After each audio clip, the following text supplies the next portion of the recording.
Assalamualaikum warahmatullahi wabarakatuh. Nama saya Muhammad Faisal Zidan. Saya di sini ingin membuat video untuk ujian tengah semester mata kuliah TIK dan Islam.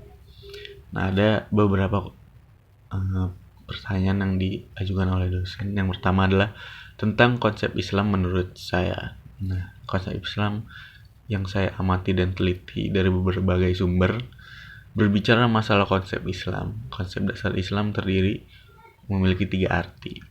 Yang pertama ada konsep. Konsep adalah suatu rencana atau rancangan yang difahami. Nah, yang kedua ada dasar. Dasar adalah asas atau aturan itu sendiri yang kita buat. Yang ketiga itu Islam. Islam adalah agama yang diajarkan oleh Nabi kita Nabi Muhammad SAW, berpedoman pada kitab suci Al-Quran yang diturunkan ke dunia melalui wahyu oleh Allah Subhanahu wa Ta'ala. Islam adalah rahmat, dan Islam juga itu adalah agama yang damai, karena seperti yang dicontohkan oleh Nabi kita. Islam, dasar Islam ini dibagi menjadi 3 bagian. Yang pertama itu ada ontologi. Ontologi atau yang biasa disebut dengan ilmu filsafat yang berhubungan dengan hakikat hidup. Nah, di dalam ontologi bisa diartikan sebagai tripod kamera. Tripod kamera adalah alat stand untuk membantu agar badan kamera bisa berdiri dengan tegak dan tegar. Begitupun hakikatnya dalam agama Islam. Kita mempunyai 3 bagian, yang ketiganya memiliki hal-hal yang perlu dimiliki oleh seorang muslim. Nah, kaki pertama diibaratkan dengan iman. Rukun iman kita ini ada 6. Iman kepada Allah, iman kepada malaikat, iman kepada kitab-kitab Allah, iman kepada Rasul, iman kepada qada dan qadar, dan iman kepada hari kiamat. Nah, rukun iman itu kita wajib mempercayainya. Nah, yang ini ada kaki kedua, diibaratkan dengan rukun Islam. Rukun Islam ada 5, yaitu syahadat, sholat, puasa, zakat, haji jika mampu. Bukan hanya hafal tentang rukun Islam itu apa saja, akan tetapi diharuskan kita mengerjakan rukun-rukun tersebut. Nah, jika haji itu berbeda, itu hanya untuk yang jika mampu saja.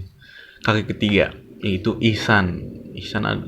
Ihsan adalah ketika sholat kita seakan-akan melihat Allah, dan jikalau tidak, maka seakan Allah melihat kita. Lebih singkatnya, jasad kontak dengan manusia, hati kontak dengan Allah. Dan semisal orang awam menanyakan tentang keberadaan Allah, diibaratkan kita ini bertanya pada ikan, air ada di mana? Pasti jawabannya ada di mana-mana. Terus yang kedua itu ada epistemologi. Epistemologi ini dibagi jadi beberapa bagian lagi. Yang pertama ada roh. Roh adalah suatu unsur yang ada di jasad, yang diciptakan Tuhan sebagai penyebab adanya hidup.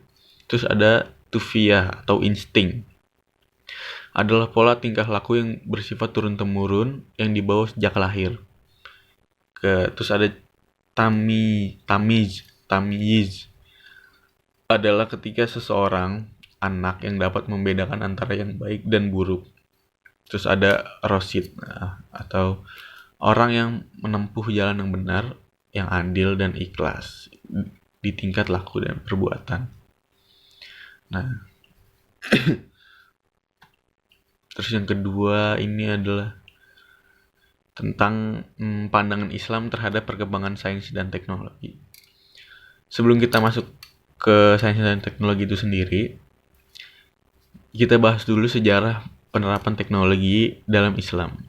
Nah, pada abad ke-8 sampai dengan abad ke-13 Islam pernah berjaya dalam bidang ilmu pengetahuan dan teknologi. Dibuktikan dengan banyaknya ilmuwan-ilmuwan Islam yang terkenal tulisannya pada masa lalu. Misalnya dalam bidang astronomi itu ada Al-Bat, dapat menghasilkan tabel-tabel astronomi yang sangat akurat pada sekitar tahun 900 Masehi. Selain dalam bidang astronomi, juga banyak bidang-bidang lainnya, yaitu bidang kedokteran. Ada Abu Bakar Muhammad bin Zakaria atau Al-Razi. Nah, yang ini dia mempunyai buku yaitu Al-Aw, karya Al-Razi yang merupakan ahli dalam bidang kedokteran pada masanya. Dan masih banyak ilmuwan hebat Islam lainnya yang sangat berkompeten di bidang teknologi. Selain itu juga pada zaman kejayaan Islam, para cendekiawan muslim sangat disegani dan dihormati masyarakatnya. Bahkan mereka diberi gelar muhandis. Muhandis adalah bahasa Arab yang artinya engineer, atau kalau sekarang ini insinyur.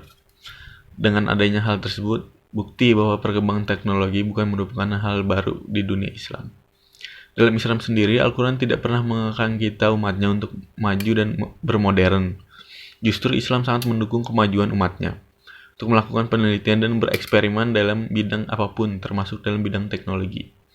Bagi Islam, teknologi merupakan bagian dari ayat-ayat Allah yang perlu kita gali dan kita cari kebenarannya.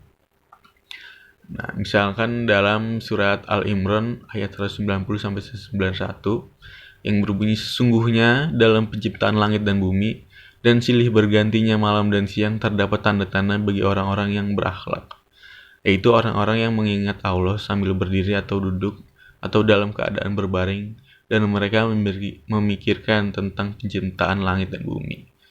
Seraya berkata, ya Tuhan kami, tiadalah Engkau menciptakan ini dengan sia-sia. Maha suci Engkau, Maha peliharalah kami dari siksa neraka. Al-Imran ayat 190-191. Ayat di atas menjelaskan bahwa semua yang ada di langit dan bumi penuh misteri ini dapat kita cari tahu kebenarannya dengan melakukan penelitian yang kita lakukan. Nah, dengan kita sebagai umat Islam melakukan penelitian tersebut diharapkan dapat membantu kita dalam mencari kemudahan hidup baik di dunia maupun nanti di akhirat dalam bidang apapun termasuk. Selain banyak memuat tentang pentingnya pengembangan sains, Al-Quran juga dapat dijadikan sebagai inspirasi ilmu dan pengembangan wawasan berpikir sehingga mampu menciptakan sesuatu yang baru dalam kehidupan. Hanya saja untuk menemukan hal tersebut dibutuhkan kemampuan untuk menggali secara lebih dalam agar potensi alamiah yang diberikan Tuhan dapat memberi kemaslahatan sepenuhnya. Nah, kemampuan teknologi modern ini begitu pesat telah memasyarakat produk-produk teknologi canggih seperti televisi, komputer, internet, alat-alat komunikasi, dan barang-barang mewah lainnya, serta menawarkan aneka jenis hiburan bagi tiap orang tua, kaum muda, atau anak-anak. Nah, alat-alat ini juga bertanggung jawab atas apa yang diakibatkannya. Justru pundak manusialah terletak pada tanggung jawab itu. Sebab adanya berbagai media informasi dan alat-alat canggih yang dimiliki dunia saat ini dapat berbuat apa saja, kiranya faktor manusianya yang menentukan operasional. Adakah menjadi manfaat, yaitu manusia menggunakan dengan baik dan tepat. Adakah menjadi dosa, malapetaka manusia menggunakan teknologi ini untuk mengumbar hawa nafsu dan kesenangan semata. Maka dari itu, sains dan teknologi merupakan madaniyah, yaitu benda yang tidak ada sangkut pautnya dengan hadrollah. Sebagai Imam Taqiyuddin An-Nabhani dalam kitab Nizamul Islam menyebutkan bahwa sedangkan bentuk-bentuk madaniyah yang menjadi produk kemajuan sains, berkembang teknologi atau industri tergolong madaniyah yang bersifat umum, milik seluruh umat manusia. Nah, jadi kesimpulannya bahwa pandangan Islam terhadap teknologi saat ini merupakan sebuah hal yang lumrah, yang sudah ada pada masa-masa dahulu, dan memang Islam mengajarkan kita sebagai umatnya untuk terus selalu mencari tahu atau menggali potensi-potensi yang ada. Nah, semua kebenaran yang ada di dunia ini sesuai dengan syariat Islam yang berlaku.